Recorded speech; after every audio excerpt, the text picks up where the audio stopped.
Ugh. Ugh. I thought I'd start out this clip with something eye-catching, but this little thing ain't gonna work. So, let's get started with this week's Tech Bite.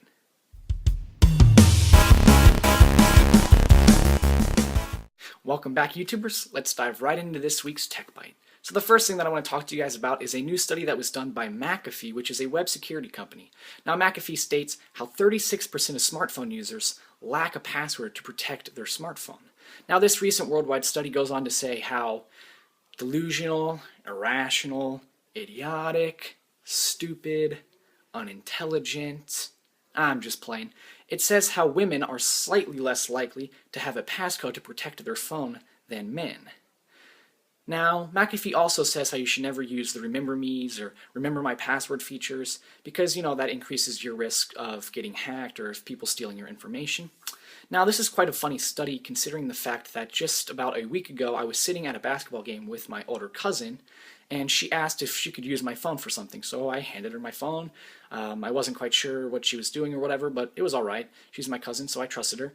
And she asked what my password was, and I told her, oh, my password's this, because, we don't normally see each other, so it's not that big of a deal that she knows my password. And she goes ahead and she types it in, and she goes, Jake, are you being serious? I was like, yeah, that's my password, you just typed it in.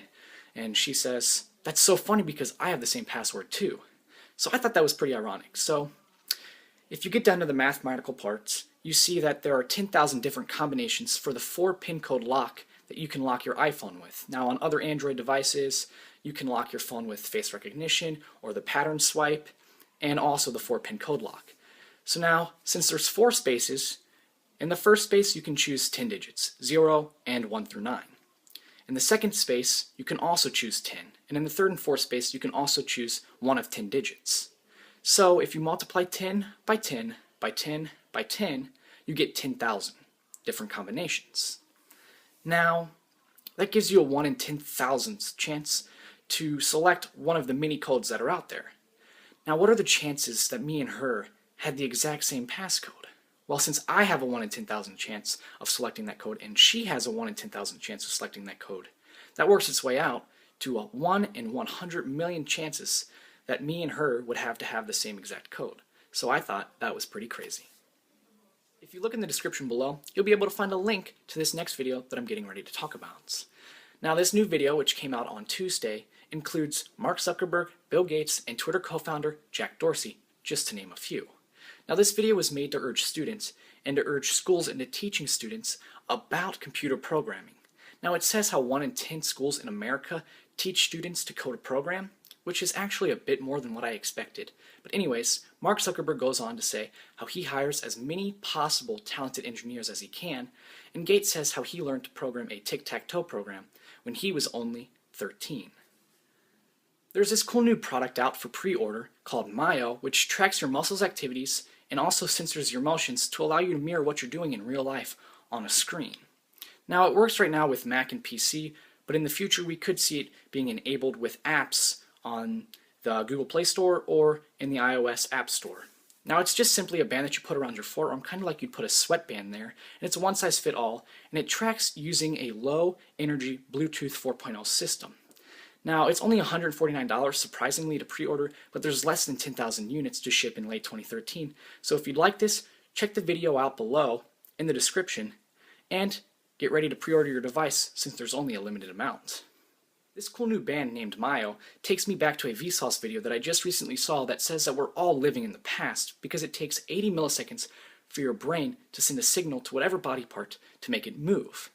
And it's kind of cool because Myo mentions how this band might know what you're doing before you actually know what you're doing, since it takes that 80 milliseconds.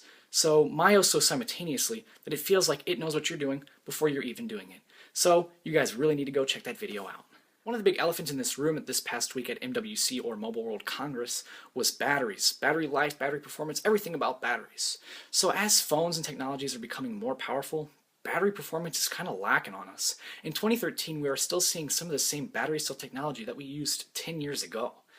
Now, with innovations becoming more powerful, consumers are trying to find a way to cope with this everyday problem. Now, even though moves have been made to come up with a solution to this everyday problem, it's kind of hard because as batteries become more powerful, they also get bigger and more expensive. But Apple is designing their new iWatch that could be designed with a power source based on kinetic and or solar energy, so maybe a battery-free life isn't too distant. But the heck with it, because nobody can make a battery that will make my phone last more than 5 freaking hours. I just want a battery that's thin enough to put in a phone that'll last me more than 5 hours. I just want a battery that's going to last me 1 day at least. I mean, come on. No, I have to go out and spend $10,000 on a Nokia phone that'll last me a month. I don't want a crappy phone that costs $10,000. I just want a phone that'll last me a day and will be a smartphone and will treat me nicely. That's all I want. Is it that much to freaking ask for? Please. I just want to touch real quick on some of the things that we saw that were strange and bizarre from MWC. One of the things is a GPS-enabled walking stick. Now, as you can tell, this is meant for the physically impaired and the elderly. So this walking stick allows caretakers to see the user's real-time location and movements, and it allows to track their heart rates. So if need be, they can call for emergency services. Also, one of the things that we saw was a robotic ball called Sphero, which can be controlled by a Bluetooth-equipped smartphone. Now, Huawei's Ascend P2 smartphone, which has a touch screen that can be used when consumers have gloves on. Now, I think this is just a great and wonderful product because I always struggle to use my smartphone, my iPhone 5, when I have gloves on.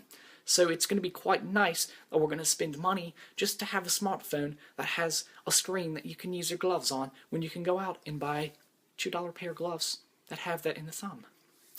Now, the Yoda phone has a 4.3-inch front-facing touchscreen and a second screen on the back that uses a monochrome e-ink technology that you see in the Amazon Kindle to display whatever you feel like on the back side of the phone. Now, HTC has crap to show us. All they have is a couple parkours running around trying to put on a little show.